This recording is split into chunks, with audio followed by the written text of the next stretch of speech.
An important day in the GC battle in Paris-Nice. We were sure to see attacks, but unlikely to see the knockout blow on such a gradual finish. As a reminder, McNulty was in the leader's jersey 23 seconds ahead of Jorgensen and 34 ahead of Plapp. Remco on 103. Because of the snowy weather conditions, the stage was revised to finish on La Madone d'Hôtel. No really serious climbs beforehand, and then 15.5 kilometers, 5.7%, very regular, no 9%, 10% kilometer in there somewhere, so a good stage for Roglic and Remco as well, to be honest, and one for McNulty to defend with his UAE teammates. 8 degrees and raining, the weather will not relent for the riders.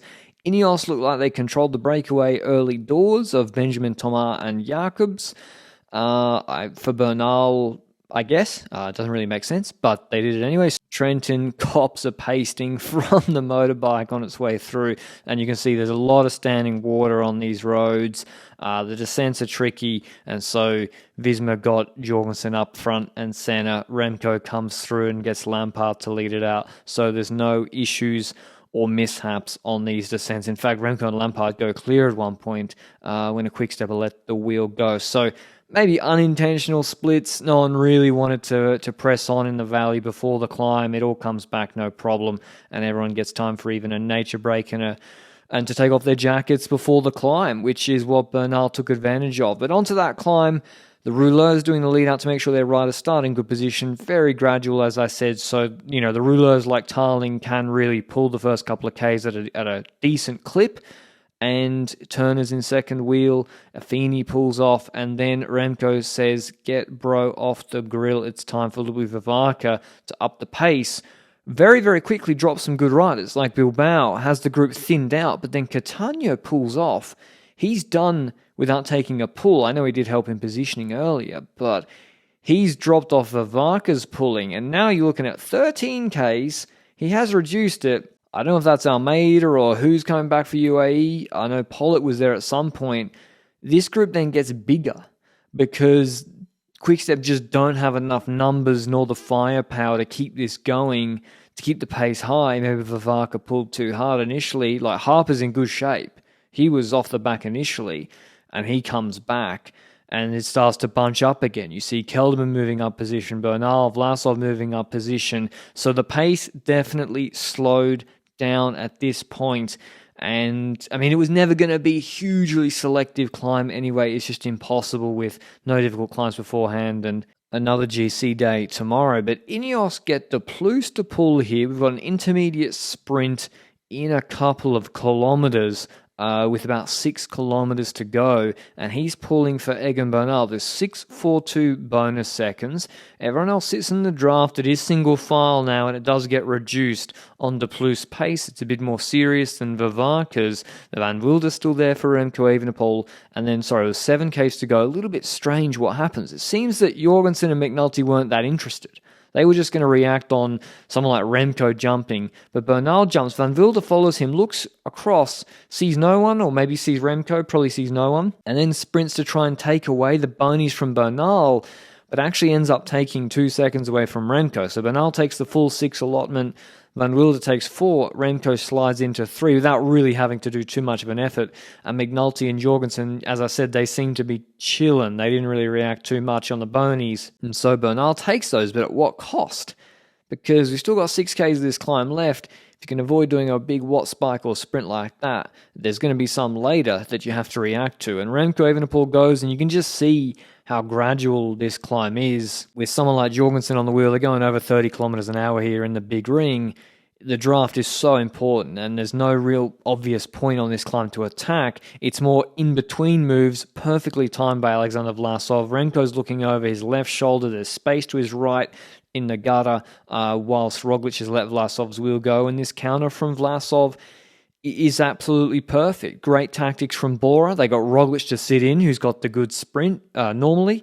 Vlasov is like 2.5 minutes back on GC, so none of the real guys in it for the win here are going to sacrifice by chasing Vlasov. They're more like what Jorgensen eventually does is he puts Kelderman on the front to manage the gap, keep the pace high. We've got Pari-Pantra here, Platt, Bernal, Schelmoser, Buitrago, Remco, McNulty, but we're just seeing a little gap open up with Bernal to Schelmers' wheel, and with 2.8 Ks to go, and these guys about to launch it. Again, not looking good for Bernal on this climb, although he's had a good start to the season so far. So looking good for Vlasov. 20 seconds, 2 Ks to go, and he's got Roglic defending in the group behind. Remco goes again, and this time McNulty can't respond. It's Remco, Santi, Jorgensen, Roglic actually there pretty easily. He looked better, I think, today on this finish, although it is a climb that suits him quite well. And McNulty's having to close it down. And Jorgensen's just the free beneficiary of this.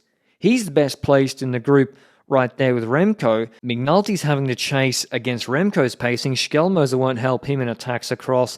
And Jorgensen's getting towed away from the race leader.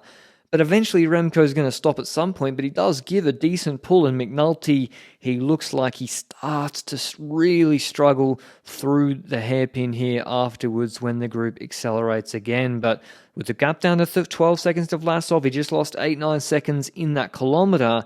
The group behind kind of stops again. Remco's got no interest in pulling a group, Jorgensen all the way to the finish line. Eventually Jorgensen does pull across. He has to keep McNulty behind, but then he doesn't want to get attacked by Remco or Schelmoser, who are not that far behind him on GC either. So then he flicks the shoulder, or the elbow rather, and that's it for Vlasov's stage win, guaranteed, with no one immediately taking over. 3 seconds. Now McNulty looks like he's back to that group, but then Jorgensen kicks again. Not enough to come back on Vlasov, but this really does put a decent gap into McNulty in the last 500 meters, with that group probably conserving a little bit for their sprint. But a huge win for Vlasov. Marks off a difficult week for Bora. Really good tactics from them today. Remco second, Roglic third for the Bonies, and it's all still to play for in Paris going into the final stage. Like perhaps Bora will be aggressive with numbers again tomorrow. Vlasov winning the stage 8 seconds ahead of the Evenepoel, Roglic, Schelmoser, Jorgensen, Buitrago group. McNulty lost 19 seconds to that group. Here's what Vlasov had to say after the stage. Oh, yeah, I'm really happy to win here.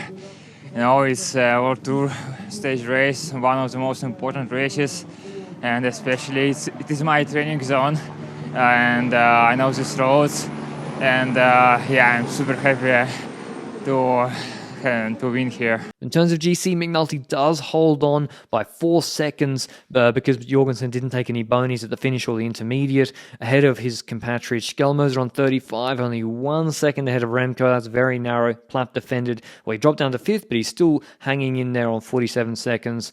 It looks like a big battle for the win still for anyone in the top 3 or even 5 on the cards to still win tomorrow in a very difficult stage. I can't wait to watch it, and I'll see you with a recap of it then. Ciao.